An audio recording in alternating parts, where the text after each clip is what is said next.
Greetings and welcome to week 5. This week I want to talk to you about healthcare ethics, the role of medical ethics, and a few other things. So the purpose of the chapter that we're in is to highlight the ethical issues that pertain to the healthcare industry. Healthcare expenses are increasing at a very rapid pace in many of the countries around the world, especially ours. As these expenses continue to consume more and more of our financial resources that are available, the opportunity for increased levels of unethical activities increase. The students, meaning you, are going to be exposed to the role of medical and biomedical ethics in decision-making processes. So the chapter that you're in is going to address the relationship between the healthcare industry and its various stakeholders. You'll also be exposed to comprehensive decisions pertaining to issues related to pharmacology. And we know the pharmacology industry, excuse me, I can't speak this morning, is really a bane to us. Pharmacology companies have our political persons in their pocket. Insurance is a part of that whole process, and it just keeps getting worse and worse.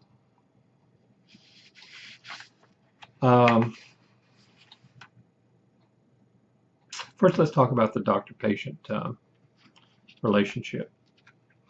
The doctor-patient relationship is really based on 4 models. You have the engineering model, which is where the doctor provides the information and the patient makes an informed decision based on that information. Excuse me. The Priestley model. Under this model, the patient takes a passive role in the decision-making process and leaves the decisions up to the expert, in their mind, the doctor. We have the collegial model, and this model it considers the relationship between the doctor and the patient to be a partnership. So as a result, both the patient and the doctor actively participate in the decision-making process. So it's not left up to the patient, it's not left up to the doctor. They both talk about it. It's also important in this model that each partner be allowed to present their viewpoint.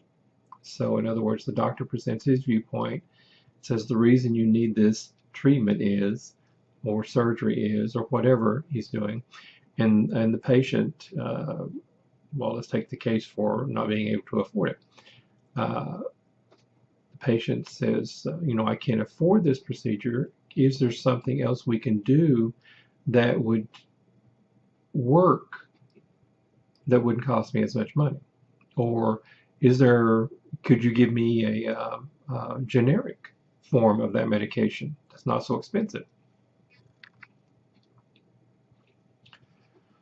Then we have the contractual module, and then in this module it focuses on the doctor-patient relationship as a legal agreement where both partners have voluntarily entered into the agreement. And since they've have voluntarily entered into that agreement, they should also voluntarily leave the agreement without punishment. And as mentioned in the textbook, they have examples such as a doctor for alternative or non-traditional treatments, or even relying on internet for medical advice. Well, these can open up an entirely different set of ethical issues. So depending on the model represented, the relationship between the doctor and the patient, the responses to any alternative treatments, and expert advice from the internet can vary. So now let's talk about that alternate treatment. Excuse me, my mouth's getting dry. So under alternative treatments, let's look at the engineering model. The doctor would provide the patient with alternative treatments if applicable, with the underlying assumption that the doctor would provide the benefits and limitations of that alternative treatment. In other words, this is what this will do. It cannot do this. So he's giving limitations. If you don't do this every day for a week, it's not going to work. It's the same with taking penicillin. The doctor tells us to take the penicillin or any kind of antibiotic. Take it until it's gone. We don't take it until we feel better, because in between the time where we feel better and where we would have taken the last of that medication, we could get sick again, and then we would have to start the whole process over again. So it's better to finish what you start when it comes to medications.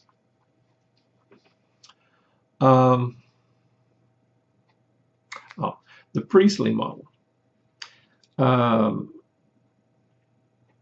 In this one, under the alternative treatments, the doctor would probably not consider the treatment, since they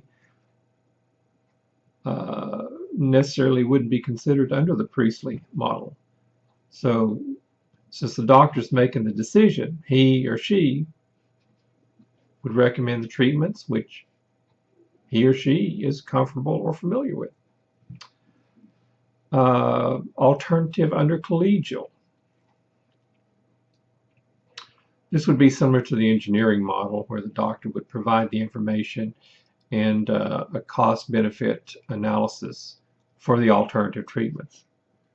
So, it's always good to give the cost of each treatment so that the patient knows. Contractual model. In this one, under the alternative treatments, the doctor would provide the information that would be required under the contractual agreement. So in other words, what the doctor would provide would be the bare minimum information necessary for any alternative treatment.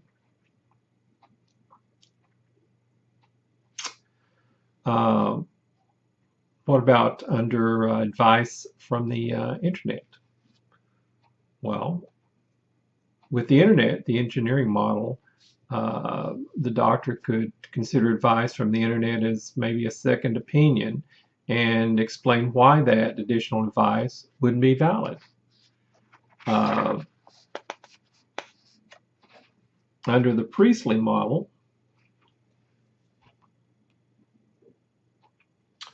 the doctor would probably immediately dismiss the anonymous advice, since the doctor would know the correct action to take. And under the collegial model with the internet, it's be similar to the engineering model, where the doctor would discuss the merits and the limitations of the alternative opinion. And lastly, contractual. In this one, the doctor would probably provide limited commentary on the external opinion. So in this case, the doctor would probably validate the alternative option. So in other words, yes, this is correct, or it's incorrect. And it may be considered, but then he would have to explain why his or her recommendation should be the first course of action for the patient. So we can get, and people get all the time, information from the internet. And when it comes to medicine, the internet's kind of a pain in the behind, because a little information can be dangerous in the hands of a patient. So always pay attention to the what the doctor has to say.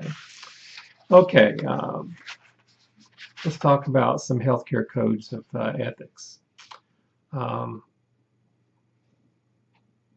healthcare codes of ethics will all draw on the original 6 underlying values. These values are beneficence, non-malfeasance, autonomy, justice, dignity and truthfulness, and honesty. I know those are actually 1, 2, 3, 4, 5, 6, and 7, but 5 and 6 go together, dignity and truthfulness. How the specific codes of ethics develop is based on who the constituents are that are developing the code and the philosophy of these constituents on how to address the needs of their various stakeholders. Factors such as government regulations, professional standards will impact the specific areas that are addressed in a organization's code of ethics.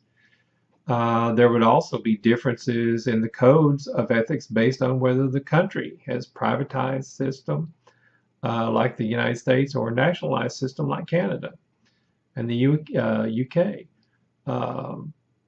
Quite a few other countries in Europe. Under the nationalized system, everybody in the country has a right to free health care, since the system is subsidized with taxes of national government. So the government collects taxes, they get free medical. I've often wished we would get international medical, or what I would call national medical, not international. But, you know, and maybe we may yet one day. Let's talk about HIPAA. Everybody knows this is and can be a bane, you know, a problem for healthcare, because it in some cases it does limit what we can do. But HIPAA was passed by the United States government in 1996 to address ethical issues related to patient privacy. Under HIPAA, you're required to protect the privacy of the patient's medical data, with some exceptions, when the healthcare providers can release information to third parties. The release of the information is based on the discretion of the provider. Therefore, the subjective nature of the interpretation of a valid reason to release information can create conflicts between the patients and different healthcare providers. While one provider might interpret the reason as valid to release the information, another may interpret the information differently and refuse to release the information. And as a result, the healthcare organization's code of ethics provides a critical link to the decision-making process. If circumstance is open to different interpretations, the resolution is to the issue should be based on formalized ethical guidelines presented in that organization's code of ethics. There are a couple of videos that you might look at. One is on the Southeastern Center Medical Hospital website, and the other one is I think it's Dr. Phil visiting Britney Spears and claiming that Britney needs medical help. So if you're interested in those, you can email me and I'll send you the links for those, or I may just post them with your lecture. Okay, pharmaceutical issues.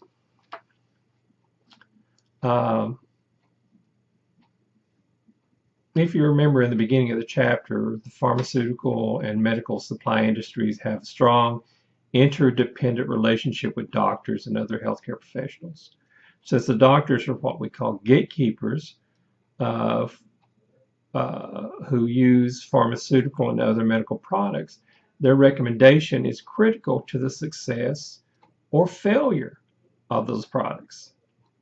So, you know, the doctor, the more medication the doctor recommends or prescribes, the more money that the pharmaceutical company is making, and then all of its stakeholders.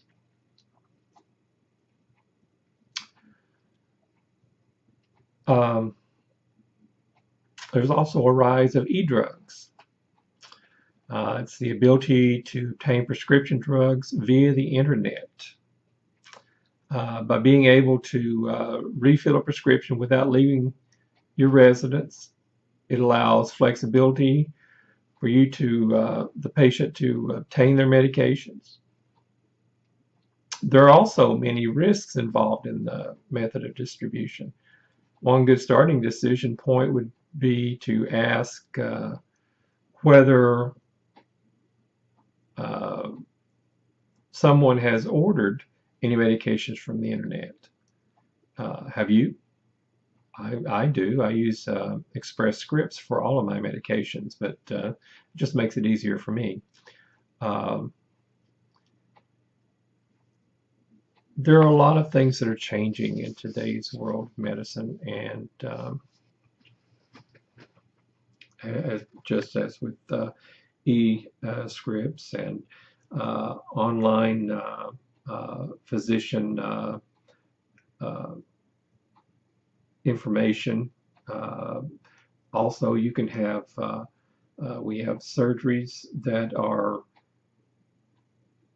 that use robots, which can be, for instance, the doctor can be utilizing the computerized part of the robot in, say, St. Louis, and the person could be in Tennessee or Australia, and the robot there would be doing the surgery for the doctor. So, you know, there are a lot of things that are going on that create a lot of ethical risks. So as you study this chapter, I want you to think about that, and, you know, ask yourself, have you ever ordered medication via the internet? Have you ever sought out information from doctors online? You know, have you ever ordered pharmaceuticals from another country? So ask yourself this, and, you know, and think about the ethical issues that could be applied by doing this. So have a good week. I want you to read your material, view the videos. I will post those. As a matter of fact, when I get finished right here, I will go and post those so that you may view them. And if you have any questions, as always, you have my cell number to text me. You have my email. And you can also leave questions in the questions area on the course website. So thank you. Have a great day.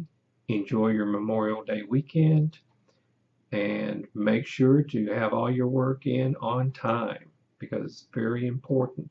If I have a few, you know, a little time period, I can grade them. And if there are any mistakes, I can send them back to you and you can work on them. Thank you and have a great day.